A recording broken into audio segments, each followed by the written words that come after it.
আপনি কত টাকা ইনকাম করছেন সেটি আদৌ ম্যাটার করে না। ম্যাটার করে আপনি সেই ইনকামের টাকা থেকে কত টাকা রাখতে পারলেন। আমি আরও সহজভাবে আপনাদেরকে বলছি, দেখুন।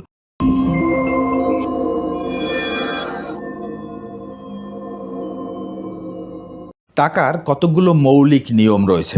আপনি যদি টাকার নিয়মগুলো এবং কৌশলগুলো না জানতে পারেন, তাহলে আপনি জীবনে যত পরিশ্রমই করেন না কেন, যত টাকা ইনকামই করেন না কেন, আপনি জীবনে কিছুই করতে পারবেন না। জীবনে ধনী হতে চাইলে, অর্থনৈতিকভাবে স্বাধীনতা অর্জন করতে চাইলে আপনাকে এই টাকার কৌশলগুলো জানতে হবে। আর আমি আমার প্রায় প্রতিটি ভিডিওতেই এই টাকার কৌশলগুলো, টেকনিকগুলো আপনাদেরকে জানাবার বা বোঝাবার চেষ্টা করি। আজকের ভিডিওতে আমি টাকার 5টি এমন কৌশল নিয়ে আলোচনা করব, যা আপনার পরিবার আপনাকে শেখায়নি, আপনার স্কুল কলেজ কোনোদিনও আপনাকে শেখায়নি। এরকম 5টি গুরুত্বপূর্ণ টাকার নিয়ম বা কৌশল নিয়ে এই ভিডিওতে আলোচনা করব।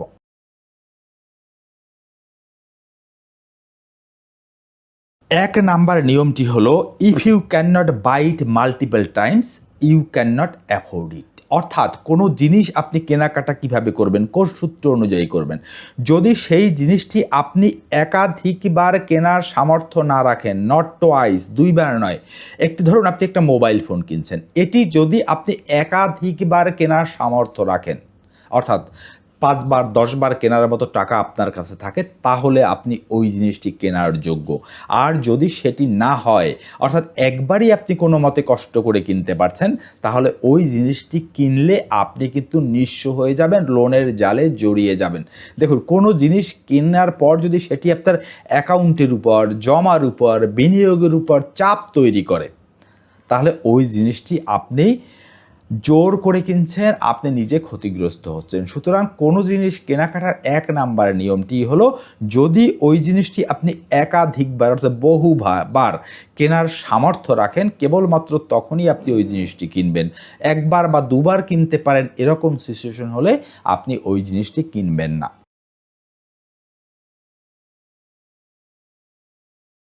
2 নাম্বার নিয়মটি হলো, money is not how much you make, it's about how much you keep. অর্থাৎ আপনি কত টাকা ইনকাম করছেন সেটি আদৌ ম্যাটার করে না। ম্যাটার করে আপনি সেই ইনকামের টাকা থেকে কত টাকা রাখতে পারলেন। আমি আরও সহজভাবে আপনাদেরকে বলছি, দেখুন। অনেকে অনেক অনেক টাকা ইনকাম করে, কিন্তু সব টাকা খরচ করে ফেলে।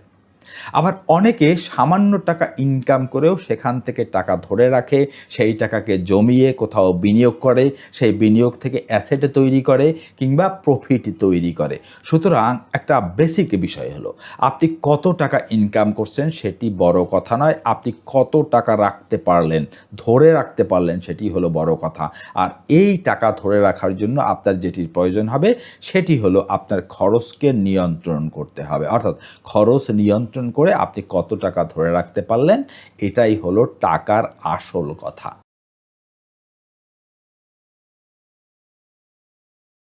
টাকার 3 নাম্বার নিয়মটি হলো, your 20s are not for flexing, they are for building. অর্থাৎ আপনার যে 20-এর কোটার যে বয়স, 20 থেকে 30 বছর বয়সটা, এই সময়টি আপনার আনন্দ করার নয়, আরাম করার সময় নয়।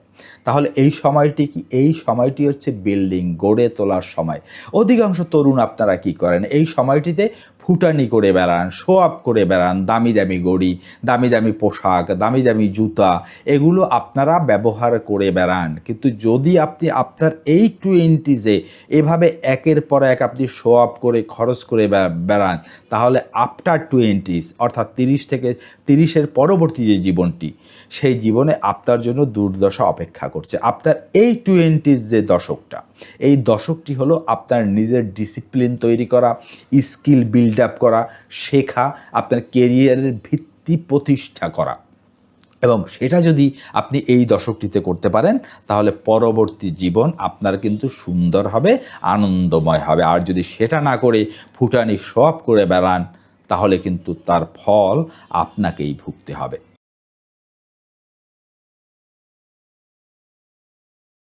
4 নাম্বার নিয়মটি হলো, সেপারেট ওয়ান্ট ফ্রম ইম্পালস।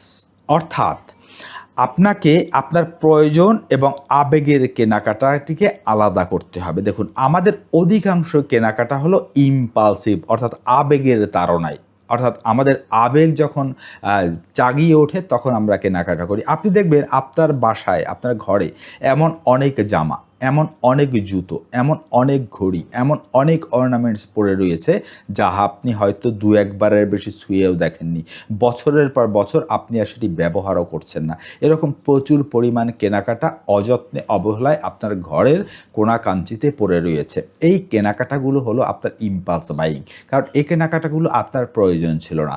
তাই যে সূত্রটি আপনাকে অ্যাপ্লাই করতে হবে, কোনো কিছু কিনতে চাইলে আপনাকে অ্যাটলিস্ট 72 আওয়ার্স অপেক্ষা করতে হবে। ধরুন, আপনি অনলাইনে একটা জিনিস পছন্দ করলেন, কেনার সিদ্ধান্ত গ্রহণ করলেন, আপনি ওটিকে আপনার কার্টে যুক্ত করে রাখবেন।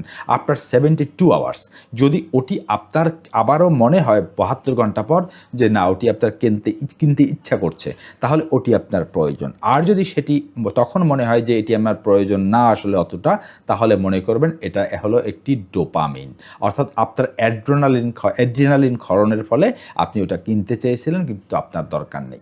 এই থিওরিটি আপনি অ্যাপ্লাই করতে পারলে দেখবেন আপনার 60% কেনাকাটা কিন্তু কমে যাবে।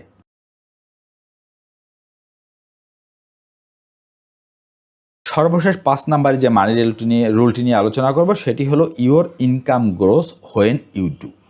অর্থাৎ আপনার ইনকাম তখনই বৃদ্ধি পাবে যখন আপনি বাড়াবার জন্য কাজ করবেন।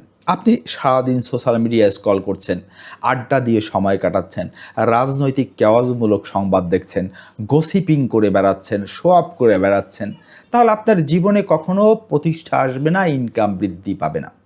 কিন্তু আপনি যদি আপনার এখন যে সময়টি আপনি যেভাবে ব্যবহার করবেন, ভবিষ্যতে আপনার জীবনে সেটাই কার্যকরী হবে। আপনি যে আড্ডা দিয়ে বেড়াচ্ছেন, আপনি যদি ৫টা গাধার সাথে আড্ডা দেন, তাহলে ভবিষ্যতে আপনি হবেন ৬ষ্ঠ গাধা। আপনি যদি ৫টা ঘোড়ার সাথে আড্ডা দেন, ভবিষ্যতে আপনি হবেন ৬ষ্ঠ ঘোড়া। আপনি যদি ৫ জন ব্যবসায়ীর সাথে, উদ্যোক্তার সাথে আড্ডা দেন, ভবিষ্যতে আপনি হবেন ৬ষ্ঠ ব্যবসায়ী। আর আপনি যদি আজকে আড্ডা দেন ৫ জন ব্যর্থ লোকের সাথে, আমরা কি করি? আমাদের সমপর্যায়ের লোকের সাথে আমরা বেশি। তাহলে আপনি ভবিষ্যতে ওই ৬ষ্ঠ ব্যর্থ লোক হবেন। সুতরাং আপনার কেরিয়ার বলেন, আপনার ইনকাম বলেন, এটা তখনই বাড়বে যখন আজকে আপনি পদক্ষেপ গ্রহণ করবেন।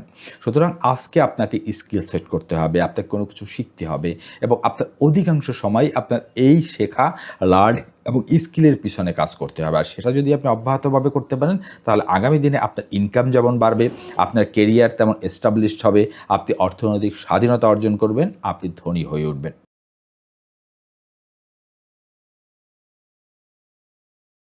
দেখুন, সোশ্যাল মিডিয়া আপনাকে বাঁচাবে না, আপনাকে ধনী করবে না, অর্থনৈতিকভাবে স্বাধীনতাও এনে দেবে না। ডিসিপ্লিন, হ্যাবিট, ডিসিপ্লিন এবং হ্যাবিট যদি গড়ে তুলতে পারেন, স্কিল যদি সেট করতে পারেন, নিজেকে স্কিলফুল করে তুলতে পারেন, হাই ভ্যালু স্কিল শিখতে পারেন, তাহলে আগামী দিনে আপনি ধনী হয়ে উঠবেন, অর্থনৈতিক স্বাধীনতা অর্জন করবেন। দেখুন, অর্থনৈতিক স্বাধীনতা, ধনী হওয়া কিন্তু কোনো ভাগ্যের বিষয় নয়।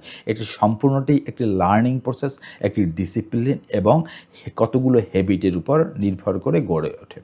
আশা করি আজকের এই যে 5টি মানি রুল নিয়ে আলোচনা করলাম, এটা আপনাদের জন্য হেল্পফুল হয়েছে। যদি হেল্পফুল হয়ে থাকে, আমার ভিডিওটিতে লাইক, কমেন্ট এবং শেয়ার করে আমার পাশে থাকুন। আর আপনাদের সবচেয়ে গুরুত্বপূর্ণ বিষয় হলো আপনাদের মতামত দয়া করে কমেন্ট করে জানাবেন, কারণ আপনাদের মতামত আমাকে মোটিভেট করে আপনাদের জন্য আরও এই ধরনের ভিডিও নিয়ে আসার জন্য। দেখা হবে নতুন আরেকটি ভিডিওতে। সে পর্যন্ত ভালো থাকবেন। সকলকে ধন্যবাদ।